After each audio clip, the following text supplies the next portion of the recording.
तो welcome to my channel Bihar knowledge centre. आप लोगों का स्वागत है हमारे चैनल पे। आज मैं लाई हूँ घटना चक्र सामान्य भूगोल का लेक्चर नंबर 5। और ये जो है 1990 से लेकर 2023 तक के सारे क्वेश्चन हैं इसमें, चाहे स्टेट पीसीएस की किसी भी एग्ज़ाम का हो क्वेश्चन हो या फिर यूपीएससी का हो। तो आरओ यूपीएससी यूपीपीसीएस इन सब की अगर किसी भी स्टेट एग्ज़ाम की आप प्रिपरेशन कर रहे हैं तो घटना चक्र बहुत ही इंपॉर्टेंट है। इसमें लगभग आपको 33 साल का करंट अफेयर मतलब वो पीवाईक्यू है, जिसको इवेलुएट करिए और ख़ुद को देखिए कितना आंसर आपका यहाँ पर सही होता है। बहुत ही इम्पोर्टेंट होने वाला है ये सीरीज़। और मैं इसके साथ साथ एनसीईआरटी भी करवा रही हूँ। एनसीईआरटी के साथ साथ हम करवा रहे हैं आपके लिए टेस्ट, तो सबको ज्वाइन करिए और करते रहिए। तो चलिए स्टार्ट करते हैं सामान्य भूगोल। ओके। तो आज हम करेंगे हिम रेखा एवं हिमनद के बारे में। तो हिम की निचली सीमा को हिम रेखा कहते हैं। अक्षांशों, उच्चावच, वर्षण की मात्रा, ढाल एवं स्थानीय स्थलाकृति में भिन्नताओं के कारण हिमालय के अलग अलग हिस्सों में हिम रेखा की स्थिति भिन्न भिन्न होती है। जैसे महान हिमालय के उत्तरी भाग में 5500 से 6000 मीटर और महान हिमालय के दक्षिणी भाग में 4500 से 6000 मीटर पर पाई जाती है। उसी प्रकार पश्चिमी हिमालय में औसत रेखा 58,000। तो इस तरह से आप देख सकते हैं इनकी। और सियाचिन बड़ा या साइनी एक कुछ नोट है। उत्तर प्रदेश लोक सेवा आयोग के अनुसार सियाचिन भारत का भूगोल रामचंद्र तिवारी के अनुसार बड़ा है और इलाहाबाद उच्च न्यायालय के अनुसार ससाइनी। तो ये इस तरह का कन्फ्यूजन था कौन सा बड़ा है। एनीवे यहाँ पर आप देखिए ग्लेशियर, भारत के प्रमुख ग्लेशियर हैं। ये बाल्टोरो ग्लेशियर, यहाँ पर देखिए बाल्टोरो ग्लेशियर है, सियाचिन ग्लेशियर है, ट्रांगथुंग हिमानी है, बियापो है, हिस्पार ग्लेशियर है, गंगोत्री यमुनोत्री संतोपंत है, मिलाप ग्लेशियर है, पिंडारी है, कफनी ग्लेशियर है और जेमू ग्लेशियर है। और देख सकते हैं तो भारत के प्रमुख हिमनद हैं, जैसे सियाचिन काराकोरम है 76.64 किलोमीटर, बियापो है काराकोरम 60 है और हिस्पार है काराकोरम में 61 और बाल्टोरो है काराकोरम में 58 और चोंगुलुंगमा है काराकोरम 50 और खारदू झील है काराकोरम में 40 और रीमो है कश्मीर में भी 40 है। और पुनमान कश्मीर में 27, गंगोत्री उत्तराखंड में, जेमू सिक्किम में है, ससाइनी काराकोरम में है, रूपल कश्मीर में, दियामिर कश्मीर में है। तो चलिए क्वेश्चन पे आते हैं। हिमालय में हिम रेखा निम्न के बीच होती है। किन के बीच होती है? तो वह है 4300 से 6000 मीटर पूर्व में स्थित होती है। बीपीएससी ने क्वेश्चन पूछा था। हिम रेखा की औसत ऊंचाई महान हिमालय के उत्तर भाग में 5500 और 6000 मीटर है और महान हिमालय के दक्षिण में 4500 से 6000 मीटर पाई जाती है। इस प्रकार पश्चिम हिमालय की औसत हिम रेखा 5800 मीटर पर तथा पूर्वी हिमालय में 4300 मीटर पर पाई जाती है। सियाचिन हिमनद कहाँ स्थित है? तो सियाचिन हिमनद स्थित है नुब्रा घाटी के उत्तर में। 2020 आईएएस में पूछा गया क्वेश्चन है। तो सियाचिन ग्लेशियर अक्साई चीन के पश्चिम, गिलगित के पूर्व, लेह के उत्तर में तथा नुब्रा घाटी के उत्तर में स्थित है। भारत के केंद्रीय प्रदेश लद्दाख में स्थित है। अगला है निम्न में से कौन सा हिमनद सबसे बड़ा है? तो सबसे बड़ा सियाचिन है इन विकल्पों में से। अगला क्वेश्चन है सबसे बड़ा हिमनद निम्नलिखित में से कौन है? तो वो है गंगोत्री। तो उत्तरी में से दिए गए गंगोत्री हिमनद 26 किलोमीटर है, रंडोन हिमनद जो है यह है 19 किलोमीटर पे और कंचनजंगा हिमनद जो है ये कितने पे है? ये है 16 पे है। और केदारनाथ हिमनद जो 14 किलोमीटर पे है। तो 14 हो गया, ये 26 हो गया और ये 19 हो गया। ओके। नेक्स्ट है निम्न में से कौन सा विशालतम हिमनद है? तो सबसे बड़ा है सियाचिन। और अगला क्वेश्चन है तो यहाँ पर ससाइनी काराकोरम देख सकते हैं, इसको याद करने की कोशिश करिएगा। चौराबाड़ी ग्लेशियर स्थित है, वो केदारनाथ मंदिर के उत्तर में स्थित है। ये यूपीपीसीएस में पूछा गया क्वेश्चन है। चौराबाड़ी ग्लेशियर उत्तराखंड के रुद्रप्रयाग जिले में केदारनाथ मंदिर के उत्तर में अवस्थित है। हिमालय के हिमनदों के पिघलने की गति क्या है? सबसे अधिक है। और निम्नलिखित हिमनदों में से कौन सा उत्तराखंड के कुमाऊं प्रक्षेत्र में अवस्थित है? हिस्पार, जेमू, मिलाप और रूपल।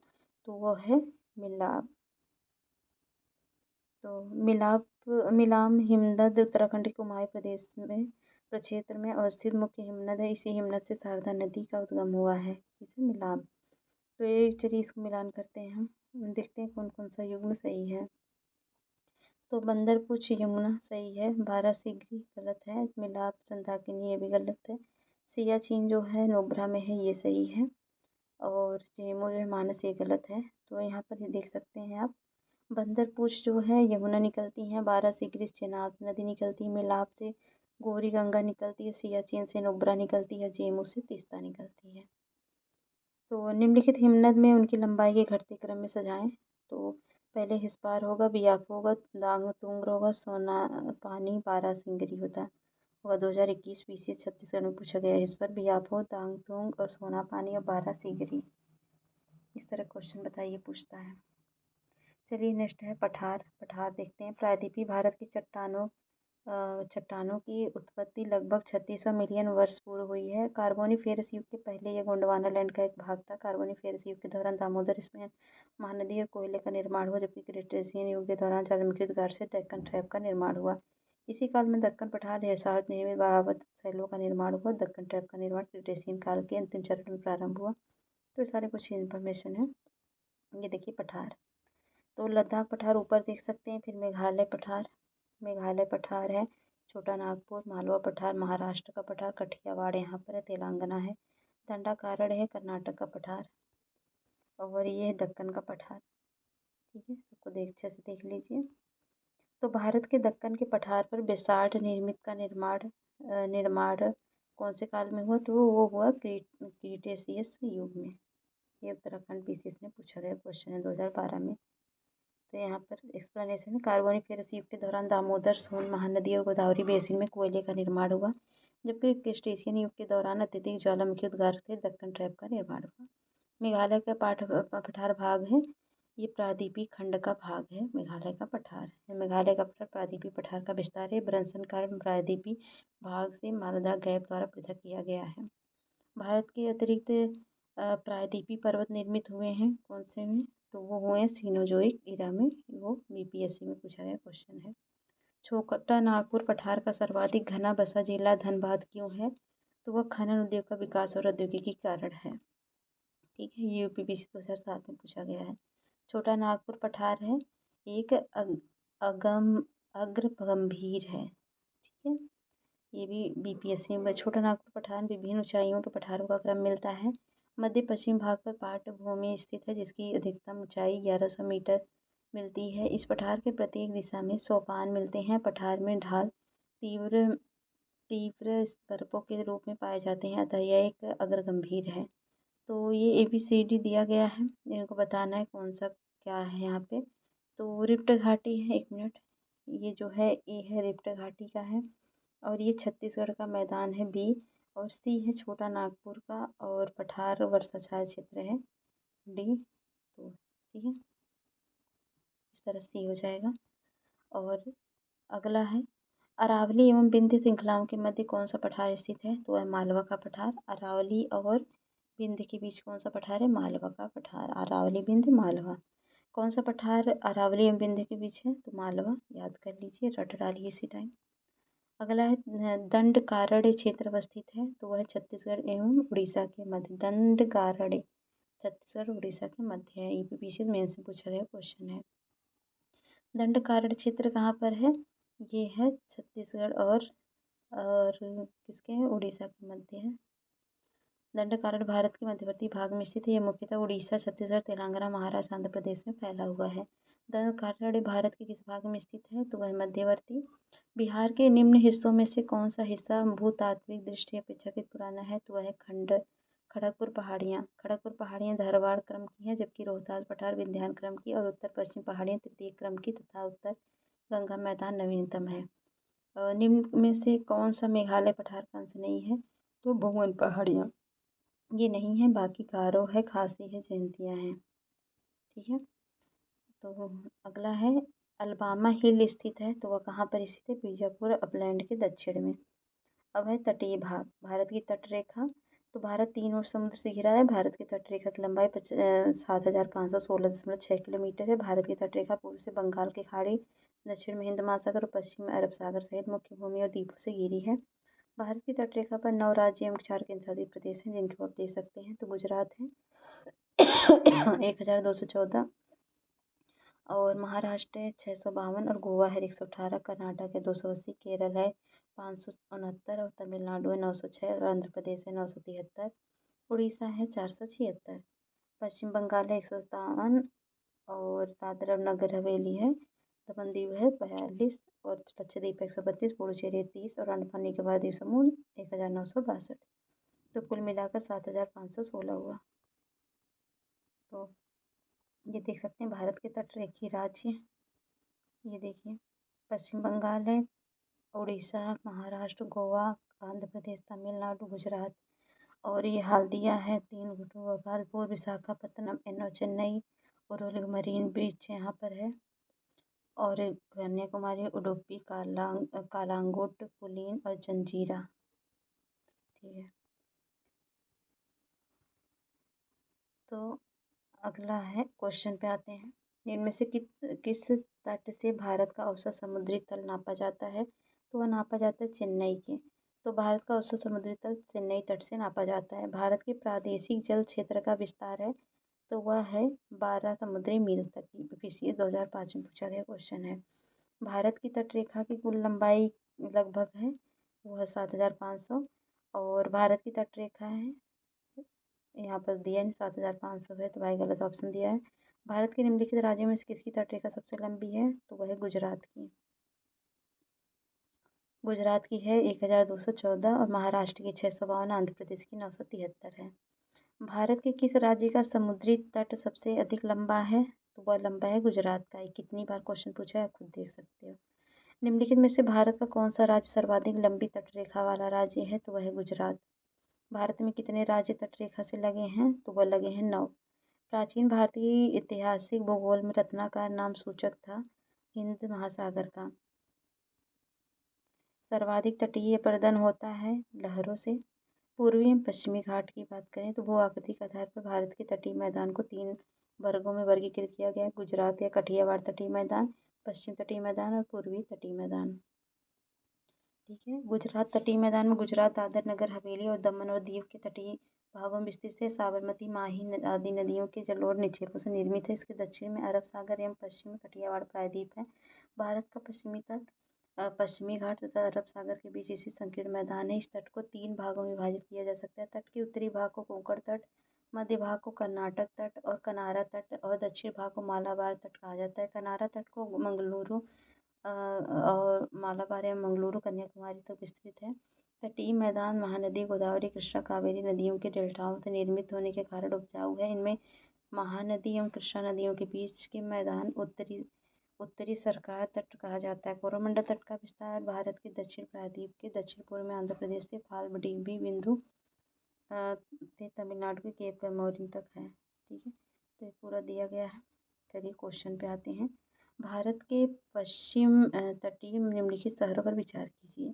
ठीक है, तो पश्चिम तटीय क्षेत्रों की बात कीजिए। पहले जजीरा है, फिर है सिंधुदुर्ग, फिर है आपका कुन्नूर, फिर है नागरकोइल। तो ऑप्शन हो जाएगा डी। तो पश्चिम तट पर उपयुक्त नगरों का उत्तर से दक्षिण सही क्रम है। जंजीरा महाराष्ट्र के रायगढ़ जिले में, सिंधुदुर्ग महाराष्ट्र के सिंधुदुर्ग जिले में, कुन्नूर केरल के कुन्नूर जिले में और नागरकोइल तमिलनाडु राज्य के कन्याकुमारी जिले में। आपको यत्र तत्र कुछ अनोखे डेनमार्क वासी मिल जाएंगे, परंतु उनका कारण यह है कि डेनमार्क की चौकी हुआ करती थी। यह अनूठा नगर उसका दुर्ग और सुंदर गिरजाघर, नया जेरूसलम, सूनी सड़कें और उजड़ तटाग्र सब मिलकर अद्भुत रत्न बन जाते हैं। इस उक्ति में वर्णित स्थान है तमिलनाडु तट पर। यह IAS 1996 में पूछा गया क्वेश्चन है। ठीक है, तो तमिलनाडु तट पर अवस्थित तरंगमबाड़ी डेनमार्क से संबंधित के लिए विख्यात है। जेरूसलम चर्च, जेरुसलेम चर्च आदि यहाँ की प्रमुख इमारतें हैं जो डेनमार्क निवासियों से बनाई थी। ठीक है, नीचे दिए गए मानचित्र पर ध्यान दीजिए, ये देख लीजिए अच्छे से। इससे क्वेश्चन पूछा है भारत के तटीय क्षेत्र पर ये भाग द्योतित करते हैं, तो वो अंतर्जलीय उच्चावच को रिप्रेजेंट करते हैं। अगला क्वेश्चन है भारत के निम्न शहरों पर विचार करें तथा नीचे दिए गए कोड से ज्ञात कर सही उत्तर का चयन करें। तो जंजीरा ज्ञात करें, पश्चिमी तट की स्थिति के बारे में अवस्थित है, तो वह है जंजीरा है और उडुपी है। बाकी ओरोविले और तूतीकोरिन नहीं है। तो यहाँ पर ये 2002 में पूछा गया है। तो जजीरा महाराष्ट्र के रायगढ़ जिले में है, कर्नाटक के उडुपी जिले में उडुपी है, और ओरोविले जो है तमिलनाडु पुडुचेरी की सीमा पर कोरोमंडल तट पर है। तूतीकोरिन तमिलनाडु के दक्षिण पूर्व तट पर स्थित है। अब ये है आपका क्या, एक मिनट, मिलान करने वाला है ये। हाँ चलिए देखते हैं। तो दीघा जो है, दीघा है पश्चिम बंगाल में, और गोपालपुर है जो उड़ीसा में, और कालांगुट जो है गोवा में है, मरीना जो है तमिलनाडु में है। इस तरह ऑप्शन हो जाएगा बी। ठीक है, यहाँ पर दिया दीघा पश्चिम बंगाल, गोपालपुर उड़ीसा, कालांगुट गोवा और मरीना तमिलनाडु। तमिलनाडु व आंध्र प्रदेश के तट का नाम क्या है, वो कोरोमंडल है, और तमिलनाडु का समुद्र तट कहलाता है कोरोमंडल तट। भारत के निम्नलिखित तट में से कौन सा कृष्णा एवं केप कोमोरिन के मध्य स्थित है, तो वह है कोरोमंडल तट। निम्नलिखित में से किसे केप कोमोरिन के नाम से भी जाना जाता है, तो वो जाना जाता है कन्याकुमारी को। भारत के पश्चिमी तटीय मैदान के उत्तरी भाग को जिस अन्य नाम से जाना जाता है वह नाम है उसका कोंकण तट। भारत का पश्चिम तटीय मैदान संकीर्ण है, इसके उत्तरी भाग को कोंकण तट और दक्षिणी भाग को मालाबार तट कहते हैं, जबकि पूर्वी तटीय मैदान के उत्तरी भाग को उत्तरी सरकार तट एवं दक्षिणी भाग को कोरोमंडल तट कहा जाता है। ठीक है, अगला क्या है, अगला है द्वीप समूह। ठीक है, तो बंगाल की खाड़ी के द्वीप समूह। बंगाल की खाड़ी के मुख्य द्वीपों में अंडमान निकोबार द्वीप समूह आते हैं। अंडमान निकोबार द्वीप समूह को 10 डिग्री चैनल द्वारा अलग किया जाता है। इस चैनल की लगभग चौड़ाई जो है 150 किलोमीटर है। दक्षिण 10 डिग्री उत्तरी अक्षांश एवं समांतर है। अंडमान निकोबार केंद्र शासित प्रदेश है, बंगाल की खाड़ी में अवस्थित है। अंडमान द्वीप समूह सर्वोच्च शिखर सैंडल पीक है, और सैंडल पीक 732 मीटर है, और उत्तरी अंडमान पर दिगलीपुर के निकट स्थित निकोबार द्वीप समूह सर्वोच्च शिखर माउंट थुलियर ग्रेट निकोबार द्वीप स्थित है। अंडमान और निकोबार द्वीप समूह में 836 द्वीप हैं, जिनमें से 38 अस्थायी रूप से आवासित हैं। निकोबार के लगभग 32 मुख्य द्वीप हैं। बैरन द्वीप बंगाल की खाड़ी के अंडमान सागर में पोर्ट ब्लेयर से 135 किलोमीटर दूर उत्तर पूर्व में अवस्थित है। यह दक्षिण एशिया में भारत का एकमात्र सक्रिय ज्वालामुखी। इस ज्वालामुखी का पहला रिकॉर्डेड उद्गार जो है 1787 में हुआ था। इसी सागर में नागरकोडम द्वीप भी स्थित है, जो प्रसुप्त ज्वालामुखी है। ठीक है, अगला क्वेश्चन से हम करते हैं। तो यहाँ पर देख सकते हैं पहले अवस्थिति, तो ये है 8 डिग्री चैनल मिनिकॉय और मालदीव को के मध्य पाई जाती है, और 9 डिग्री मिनिकॉय और लक्षद्वीप के मध्य, और 10 डिग्री चैनल अंडमान निकोबार द्वीप के समूह और दक्कन पैसेज जो है अंडमान और दक्षिण लघु अंडमान एवं दक्षिण अंडमान के मध्य है। कोको चैनल कोको द्वीप उत्तरी अंडमान के मध्य है। पाक स्टेट जो है तमिलनाडु और श्रीलंका के मध्य है। मन्नार खाड़ी तमिलनाडु और श्रीलंका के मध्य है। पाक स्टेट और मन्नार खाड़ी तमिलनाडु और श्रीलंका के मध्य है। अंडमान निकोबार द्वीप समूह का सर्वोच्च शिखर कल्याण शिखर सैंडल पीक स्थित है, तो वह स्थित है उत्तरी अंडमान में स्थित है। नेक्स्ट क्वेश्चन है, अंडमान और निकोबार द्वीप समूह सबसे अधिक ऊंचाई वाली चोटी कौन सी है, तो है सैंडल पीक। अंडमान और निकोबार द्वीप है बंगाल की खाड़ी में द्वीप समूह है, और अंडमान निकोबार द्वीप समूह द्वीपों की संख्या कितना है, तो वह है लगभग 836 से कुल है, जिनमें से लगभग 20 मुख्य निकोबार द्वीप समूह में है। 10 डिग्री चैनल पृथक करता है, तो अंडमान और निकोबार द्वीप समूह को अलग करता है। निम्नलिखित द्वीपों के युग में से कौन सा एक 10 अंश जलमार्ग द्वारा आपस में पृथक किया जाता है, तो वह है अंडमान निकोबार। ठीक है, और निम्नलिखित में से किस द्वीप युग्म को 10 डिग्री, तो अंडमान निकोबार। और ये देखिए निम्नलिखित तथ्यों पर विचार कीजिए। बैरन द्वीप ज्वालामुखी एक सक्रिय ज्वालामुखी है जो भारतीय राज्य क्षेत्र में स्थित है। बैरन द्वीप ग्रेट निकोबार के लगभग 140 किमी उत्तर पूर्व में स्थित है। पिछली बार बैरन द्वीप ज्वालामुखी 1991 में उद्गार हुआ था, तो इसमें केवल एक ही सही है। और बैरन द्वीप बंगाल की खाड़ी के अंडमान और सागर पोर्ट ब्लेयर से लगभग 135 किलोमीटर दूर उत्तर पूर्व में स्थित है। भारत का एकमात्र सक्रिय ज्वालामुखी बैरन द्वीप ग्रेट निकोबार के उत्तर में 500 किलोमीटर से अधिक दूर है, तथा कथन दो असत्य है। बैरन द्वीप में प्रथम अभिलिखित ज्वालामुखी उद्गार 1787 में हुआ था। अगला क्वेश्चन है, बैरन द्वीप अवस्थित है, तो बैरन द्वीप कहाँ अवस्थित है, बंगाल की खाड़ी में। भारत के किस द्वीप का उद्गम ज्वालामुखी है, तो वह है बैरन। निम्नलिखित में से कौन भारत में ज्वालामुखी द्वीप है, तो वह है बैरन द्वीप। श्रीहरिकोटा द्वीप अवस्थित है, तो पुलिकट झील के समीप स्थित है। राम सेतु शुरू होता है धनुषकोटी से। निम्नलिखित में से कौन सा भौगोलिक रूप से ग्रेट निकोबार में सबसे निकट है, तो वह है सुमात्रा द्वीप। और अरब सागर के द्वीप समूह की अब बात करें, तो भारत के केरल के मालाबार तट के लक्षद्वीप स्थित है? मालाबार तट के पास लक्षद्वीप स्थित है। लक्षद्वीप समूह छोटे प्रवाल द्वीपों से बना है। पहले इसको लकाद्वीप या मिनिकॉय या अमीन देवी के नाम से जाना जाता था। वर्ष 1973 में इसका नाम लक्षद्वीप रखा गया और लक्षद्वीप अरब सागर में केरल के कोच्चि तट से 220 से 440 किलोमीटर की दूरी पर विस्तृत द्वीपों पर समूह है। यह भारत केंद्र शासित प्रदेश भी है। इसका कुल क्षेत्रफल 32 वर्ग किलोमीटर है। ठीक है। और यहाँ पर लक्षद्वीप कहाँ स्थित है? तो लक्षद्वीप अरब सागर में स्थित है। और अगला क्वेश्चन है, निम्नलिखित में से कौन सा द्वीप लक्काद्वीप या द्वीप समूह का नहीं है? तो वह है तिलनचोंग। तो तिलनचोंग अंडमान निकोबार द्वीप समूह का अंग है। शेष सभी द्वीप लक्काद्वीप द्वीप समूह का अंग है, जैसे अगाती, कवरत्ती और कल्पेनी। निम्न में से भारत के किस भाग में सामान्यतः प्रवाल द्वीप पाए जाते हैं? तो वह लक्षद्वीप के निकट पाए जाते हैं। निम्नलिखित में से कौन सा एक प्रवाल द्वीप है? तो वह है लक्षद्वीप। लक्षद्वीप टापू अवस्थित है, तो वह अवस्थित है दक्षिण पश्चिम भारत में। लक्षद्वीप में कितने द्वीप हैं? तो वह है 36 द्वीप। द्वीपों का समूह लक्षद्वीप प्रवाल उत्पत्ति का है कि निम्नलिखित में से किस क्षेत्र में प्रवाल भित्ति नहीं पाई जाती है? तो कैम्बे की खाड़ी में नहीं पाई जाती। निम्न में से कौन सा द्वीप भारतीय तटरेखा के सुदूरवर्ती द्वीप की श्रेणी में आता है? तो वह है मिनिकॉय। निम्नलिखित भारतीय द्वीपों में से कौन सा द्वीप भारत एवं श्रीलंका के मध्य स्थित है? तो वह है रामेश्वरम। एक द्वीप पर निर्मित भारत का बड़ा नगर वह कौन सा है? मुंबई है, सालसेट द्वीप पर। भारत का सर्वाधिक आबादी वाला द्वीप है वह है सालसेट। और अगला क्वेश्चन है,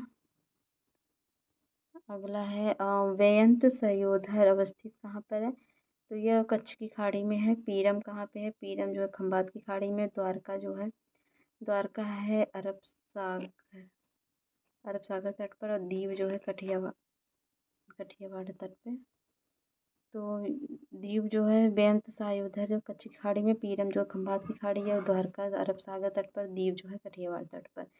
कोरी क्रीक स्थित है, तो वह कच्छ के रण में स्थित है। और अगला क्वेश्चन है, सर क्रीक विवाद किन दो देशों के मध्य है? तो सर क्रीक विवाद भारत और पाकिस्तान के मध्य। भारत और पाकिस्तान में विवादित सर क्रीक कच्छ के रण में स्थित एक 96 किलोमीटर लंबा जलीय क्षेत्र है। भारत के राज्य केंद्र शासित प्रदेश के बारे में देखें तो राज्य 28 राज्य 8 केंद्र शासित प्रदेश हैं। तो चलिए आगे क्वेश्चन के थ्रू इसको हम करेंगे। ये देख सकते हैं आप मैप, एक मिनट, हाँ ये से अच्छे से देख लीजिए। आप अपने घर पे जो टांग के रखे ना मैप, उसको देखिए। ठीक है, हम क्वेश्चन थ्रू इसको सॉल्व करेंगे। लातूर किस प्रांत में है? तो लातूर महाराष्ट्र में है। विदर्भ एक प्रादेशिक नाम है भारत में। यह जो है महाराष्ट्र का एक अंग है विदर्भ। ठीक है, तो विदर्भ महाराष्ट्र राज्य का उत्तर पूर्वी प्रादेशिक क्षेत्र है। पाट अंचल अवस्थित है, तो पाटव अंचल झारखंड में अवस्थित है। बीपीएससी में पूछा गया क्वेश्चन है। अगला क्वेश्चन है, झुमरी तलैया रेडियो पर गीतों की फरमाइश के लिए प्रसिद्ध किस राज्य में स्थित है? तो झुमरी तलैया झारखंड में है। झुमरी तलैया झारखंड राज्य के कोडरमा जिले में स्थित है। भारत के निम्नलिखित राज्यों में से किसे भारत का कोहिनूर कहा जाता है? तो आंध्र प्रदेश को भारत का कोहिनूर कहा जाता है। आंध्र प्रदेश के कोल्लूर की खान से ही विश्व प्रसिद्ध कोहिनूर हीरा प्राप्त किया गया था। इसी कारण इस राज्य को भारत का कोहिनूर कहा जाता है। मणिपुर का अधिकांश धरातल है पर्वतीय। मणिपुर में कुछ लोग लटकी हुई गाद से बंधे अपतरीण वीड्स और सड़ती वनस्पति के तैरते हुए द्वीपों पर बने हुए मकानों में रहते हैं। द्वीपों को कहते हैं, इनको कहते हैं फूमडी। भारत के किस राज्य को सिलिकॉन स्टेट के नाम से जाना जाता है? तो वह जाना जाता है कर्नाटक को। अगला है, कहा जाता है कि भारत में सिलिकॉन वैली स्थित है। तो सिलिकॉन वैली बंगलुरु में स्थित है। निम्नलिखित में से कौन सा सुमेलित है सही? औरंगाबाद आंध्र प्रदेश। पालनपुर जो है, पालनपुर कहाँ पर है? पालनपुर है गुजरात में। कौन सा सही सुमेलित है? औरंगजेब जो है महाराष्ट्र में है और पालनपुर गुजरात में है। हुबली जो है वो कर्नाटक में है और गुंटूर जो है आंध्र प्रदेश में है। तो बी गलत है, मतलब बी सही सुमेलित है, बाकी नहीं। निम्नलिखित में से कौन सा सुमेलित नहीं है? तो आंध्र प्रदेश मलनाड नहीं है। मलनाड जो है कर्नाटक का एक पहाड़ी प्रदेश है जो घने जंगलों में आच्छादित है। निम्नलिखित नगरों में से कौन राष्ट्रीय राजधानी प्रदेश में अवस्थित है? अम्बाला, खुर्जा, करनाल, रोहतक। तो इसमें जो है तो प्रश्नकाल के दौरान सभी विकल्प गलत थे। वर्तमान में राष्ट्रीय राजधानी क्षेत्र में दिल्ली के अतिरिक्त हरियाणा उपक्षेत्र के तहत फरीदाबाद, गुरुग्राम, मेवात, रोहतक, सोनीपत, रेवड़ी, झज्जर, पानीपत, पलवल और भिवानी, महेंद्रगिरी और जींद एवं करनाल जिले उत्तर प्रदेश उपक्षेत्र के तहत मेरठ, गाजियाबाद, हापुड़, गौतमबुद्ध नगर, बुलंदशहर, मुजफ्फरनगर, संबली एवं बागपत जिले और राजस्थान उपक्षेत्र के तहत अलवर एवं भरतपुर जिले शामिल हैं। राष्ट्रीय राजधानी क्षेत्र में नहीं सम्मिलित हैं पंजाब का भाग, हरियाणा और राजस्थान और उत्तर प्रदेश तो है। यदि कोई पश्चिम से पूर्व की ओर यात्रा करे तो नीचे दिए गए विकल्प में से 4 नगरों में से कौन सा सही क्रम होगा? वो होगा बीकानेर, अलीगढ़, दरभंगा और नौगांव। तो बीकानेर राजस्थान, अलीगढ़ उत्तर प्रदेश और दरभंगा बिहार और नौगांव असम से ये भी सही होगा। ये ABCD को देखिए और बताइए कौन सा सिचुएशन है। तो बारामूला, श्रीनगर, अनंतनाग और कारगिल है। तो यहाँ देख सकते हैं बारामूला।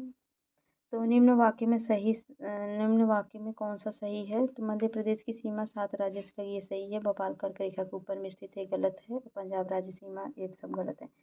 तो वर्तमान संदर्भ में मध्य प्रदेश की सीमा 5 राज्यों गुजरात, राजस्थान, उत्तर प्रदेश, छत्तीसगढ़, महाराष्ट्र से लगी हुई है, अतः ये सही गलत है। और भोपाल जिला का विस्तार 23 डिग्री 4 मिनट उत्तरी अक्षांश से 23 डिग्री 53 मिनट उत्तरी अक्षांश तक है, जबकि भोपाल नगर 23 डिग्री 25 मिनट उत्तरी अक्षांश पर है, अर्थात कर्क रेखा के दक्षिण में स्थित न कि उत्तर में, अतः कथन भी गलत है।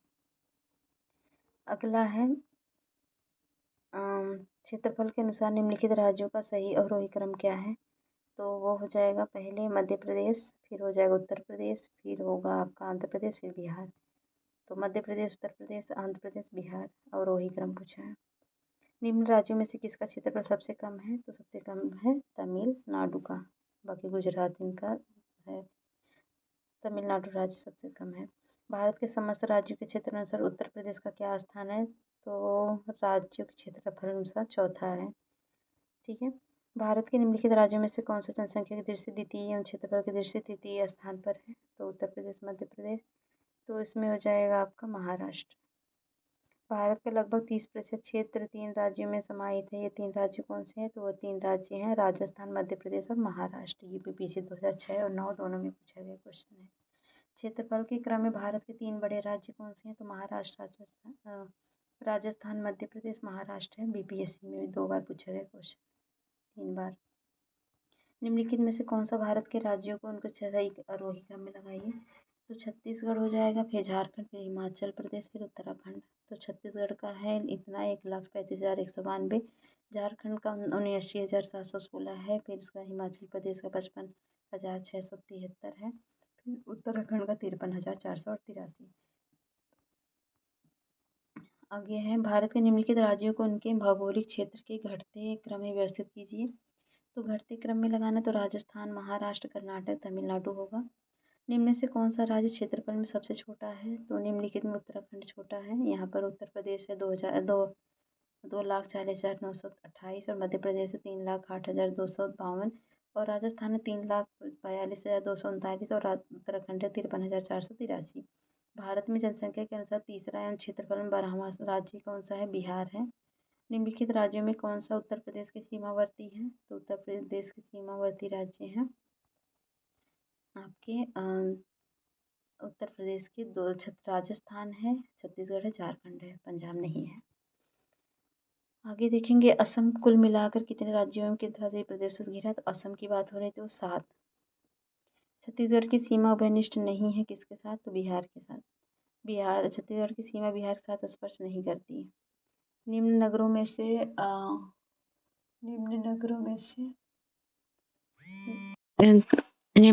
से समुद्र तल से किसकी ऊंचाई अधिकतम है? तो उसकी ऊंचाई बेंगलुरु की ऊंचाई अधिकतम है। अगला है निम्न में से कौन सा कथन राजस्थान के मरुक्षेत्र के लिए सही है? तो सही उत्तर के चयन हेतु नीचे दिए कोड का प्रयोग करें। यह विश्व का सबसे घना बसा मरुस्थल है। दूसरा, यह लगभग 10,000 वर्ष पुराना है, जिसका कारण अत्यधिक मानवीय हस्तक्षेप रहा है। तो इसमें जो है यहाँ केवल 40-60% क्षेत्र ही कृषि हेतु उपयुक्त है और शुद्ध बोए गए क्षेत्र में वृद्धि के कारण चारागाह क्षेत्र के विस्तार पर को प्रभाव पड़ा है। तो D सही है, 1, 2, 3, 4 सभी सही है। भारत का एक विशेष राज्य निम्नलिखित विशेषताओं से युक्त है। यह उसी अक्षांश पर स्थित है जो उत्तरी राजस्थान से खुल जाता है और इसका 80% से अधिक क्षेत्र वन अव आवरणांतर्गत है और 12% से अधिक वनाच्छादित क्षेत्र इस राज्य के रक्षित क्षेत्र नेटवर्क के रूप में है। तो ये अरुणाचल प्रदेश की बात हो रही है।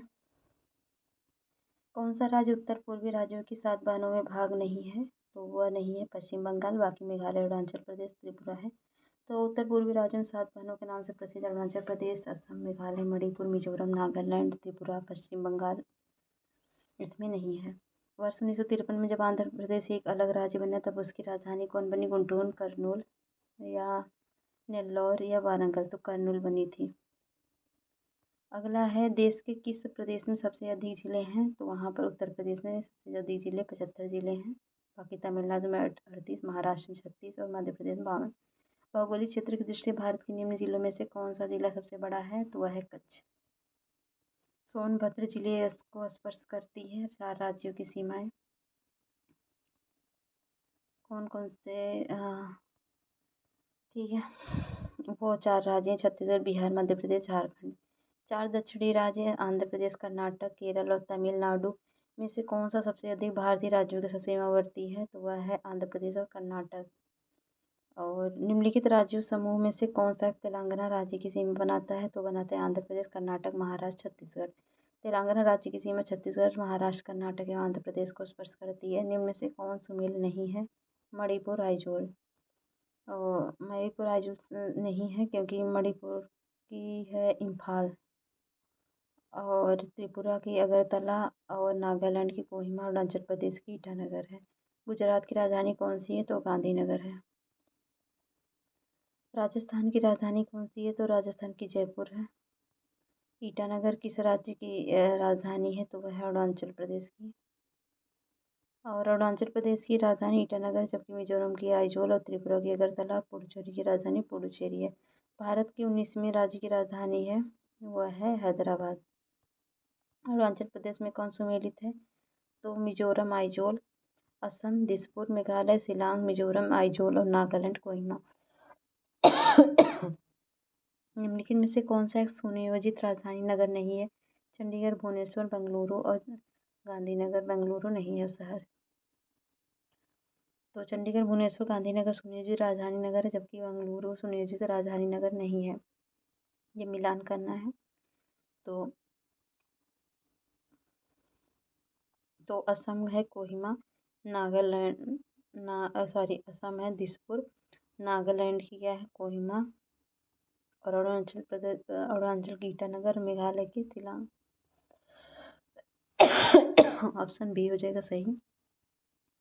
ये भी मिलान करना है। ठीक है असम की हो जाएगी दिसपुर, असम की दिसपुर और मिजोरम की हो जाएगी मिजोरम की जगह आइजोल, गुजरात की गांधीनगर और मणिपुर की इम्फाल।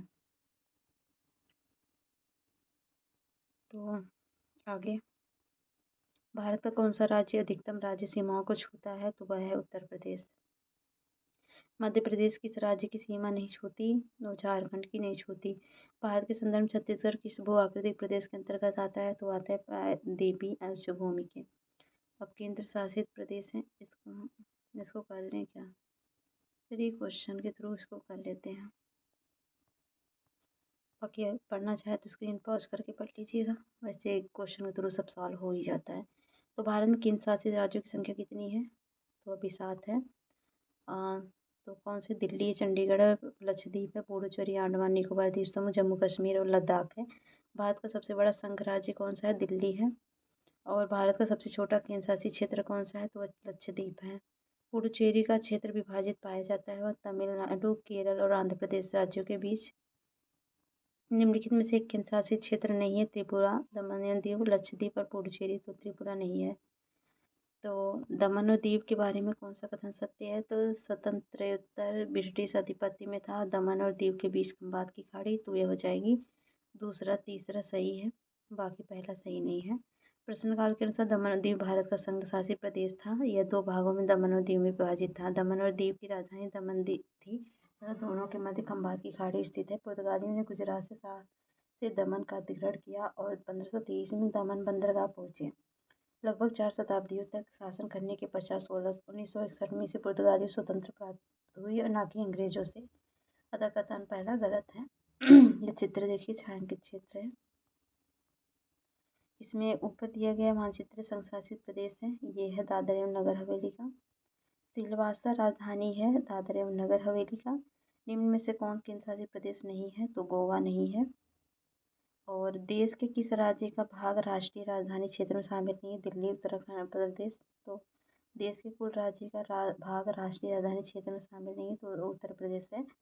तो मध्य प्रदेश का राष्ट्रीय राजधानी क्षेत्र में शामिल नहीं है, मध्य प्रदेश नहीं शामिल है। बाकी उत्तर प्रदेश, दिल्ली, हरियाणा तो है। प्रजाति जनजाति इसको करेंगे अपने नेक्स्ट वीडियो में। तो ये कैसा लगा अपना फीडबैक दीजिएगा। अगर पसंद आए वीडियो लाइक शेयर सब्सक्राइब जरूर करिएगा। मिलते हैं नेक्स्ट वीडियो में, तब तक के लिए जय हिंद।